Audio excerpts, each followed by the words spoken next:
अव्ययीभाव समास।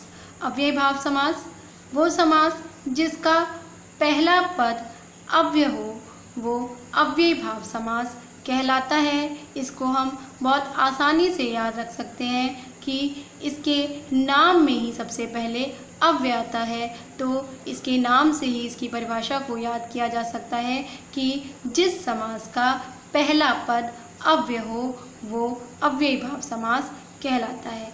अव्यय क्या होता है?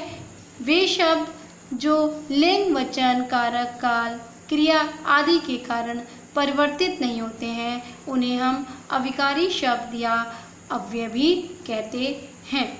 अव्ययीभाव समास की परिभाषा: जिस समास का पूर्व पद अव्यय और प्रधान हो उसे अव्ययीभाव समास कहते हैं।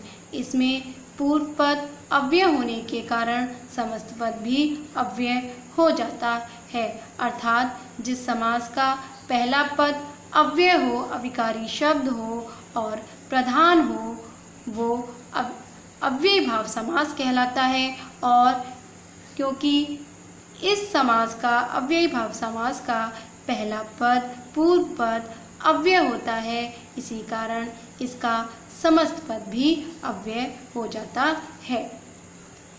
अव्ययीभाव समास के पूर्व पद में अनु, आ, प्रति, यथा, भर, हर आदि शब्द आते हैं।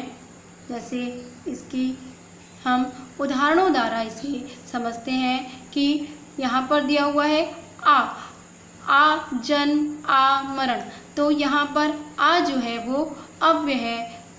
आमरण एक समस्त पद है जिसमें आ प्लस मरण इसका विग्रह किया गया और बनाया गया आमरण, जिसका अर्थ होता है मरण तक। तो आ अव्यय में जब हमने मरण शब्द को जोड़ा तो बना आमरण।